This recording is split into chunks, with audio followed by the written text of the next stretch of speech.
Hello friends!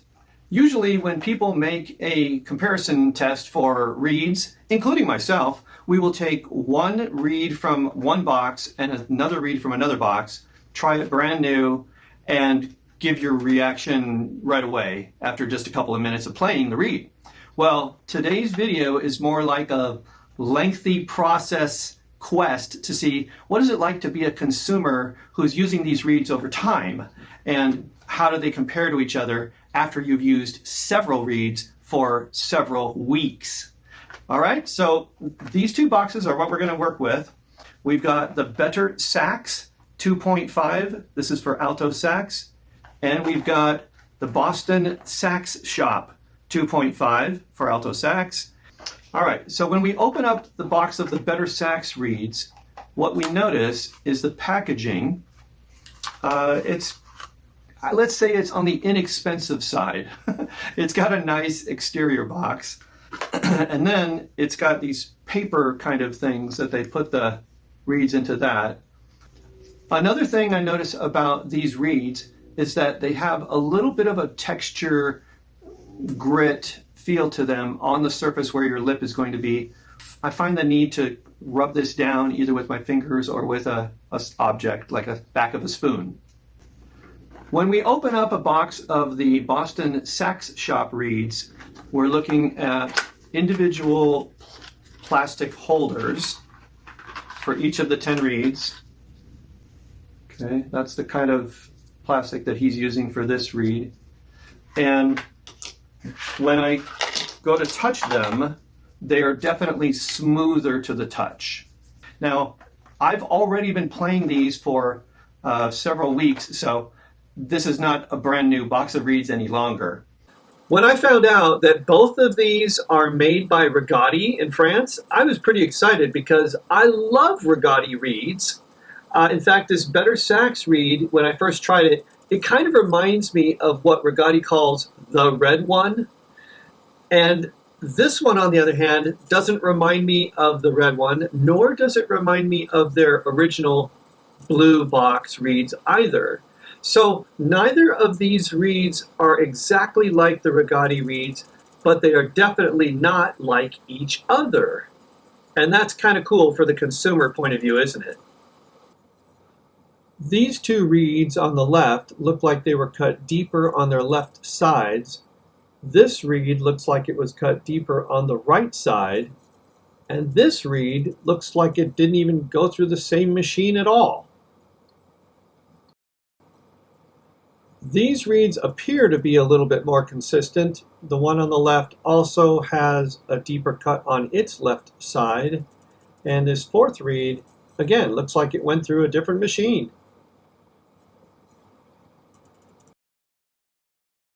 I play the alto sax maybe 10 to 12 hours per week, and this reed is exactly 2 weeks old. Now, normally, after 2 weeks of playing on a reed on my alto sax, I have to throw it away. But I am happy to report that this one is still going pretty well.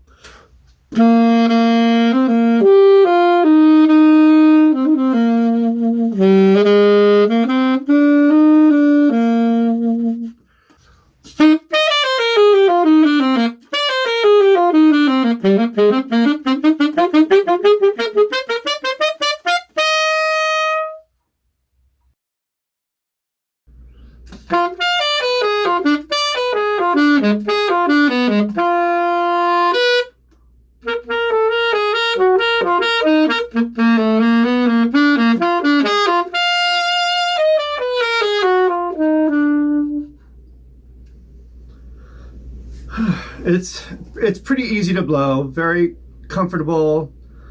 I like it because it's easy, not a lot of effort. It doesn't have that breathy tone because it's a 2.5. Sometimes I think this video should be renamed to something like all the many things that go wrong and it's time to get rid of your reed.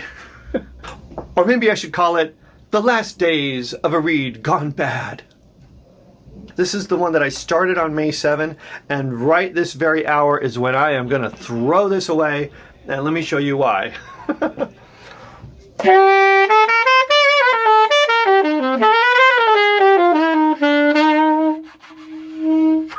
can't hold a note or more than a quarter note.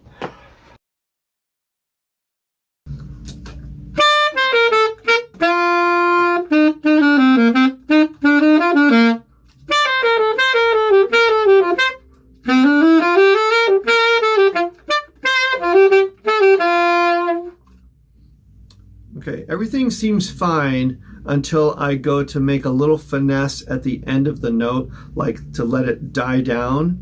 It doesn't die down. Let me show you. Like, see that? See how it just kind of like disappears all of a sudden? It feels like a reed that you accidentally left in the water for, you know, like an hour or more, and so it's kind of soaked through and it just doesn't have that bright attack anymore, but it's kind of bleh on the attack.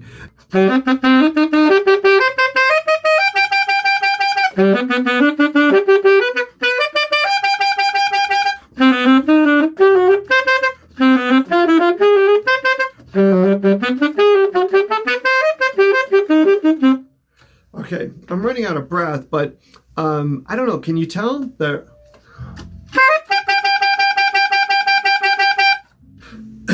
All right, so anyway, it's not a bad reed, you know?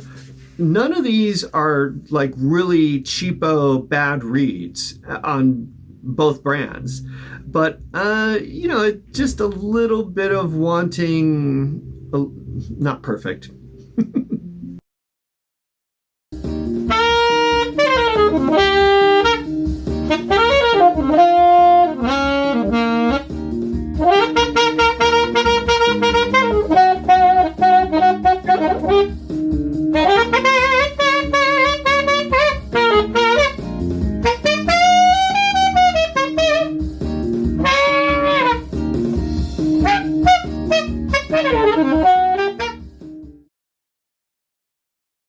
During this 3-month experiment, I took lots of notes and wrote down things about each reed every day I played it.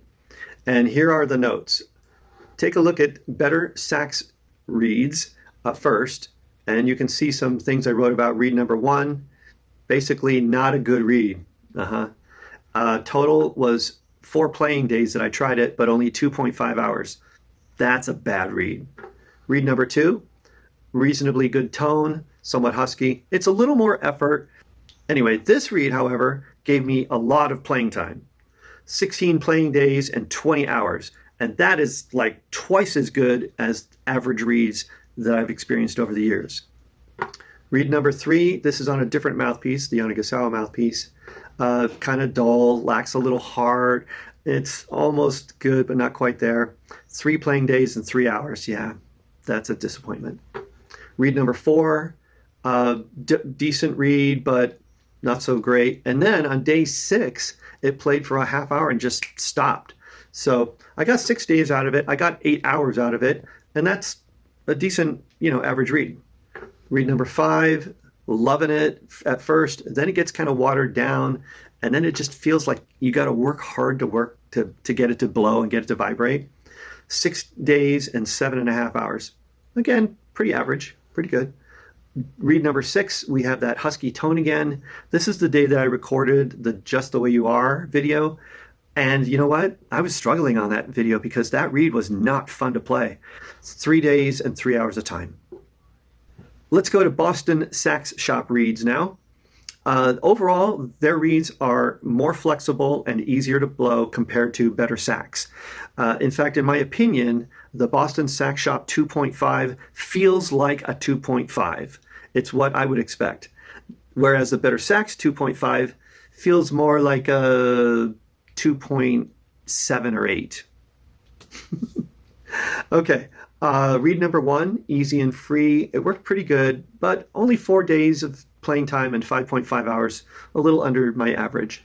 Reed number 2, a little bit firmer than reed number 1 was, and it only gave me 3 days and 3.5 hours. That was a disappointing reed. Reed number 3, okay, not so great. It had that, again, that watery, not crisp, a blah kind of attack.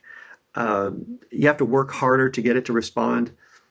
Total 4 playing days, 6.5 hours. Reed number 4, that was on the Yanagisawa Mouthpiece. I got to use this one for 8 playing days, which is pretty good, but only 6.5 hours. So, in the end, the numbers don't look that great for this reed either. Number 5, reed number 5, we have similar to reed number 1, but it got a little bit better and then it got a little bit worse during the 4 days. And like reed number 1, it's only 4 playing days and 5.5 hours. Reed number 6, we're on the Burnin hard rubber mouthpiece. Dull, tubby, needs more air, not crisp, just not a nice tone. Day number 2, I was about ready to throw it out, but I sanded it up, and on day 3, it got better. So in day 3 and 4, I got about an extra 2.5 hours for a grand total of 4 playing days and 4 hours of playing time on that reed. So now let's compare the grand totals of Better Sax versus Boston Sax Shop. For these 6 reeds, Better Sax gave me 38 playing days and 44 playing hours. The Boston Sax Shop gave me 27 playing days and 31.5 playing hours. And that's the way it was. So now the big question is, which one did I like better? That's a pretty tough toss-up, man. I kind of like the Boston Sax Shop better because they seem a little bit more consistent, but they don't last very long. This one, it's hard to put into words because the good ones on Better Sax are better than the good reeds from this box, Boston Sax. But not very many of them were up to that level, so they're less consistent, and overall, they last longer. I don't know if I helped make up your mind or just made it more confusing for you, but thank you so much for watching, and I'll see you next time.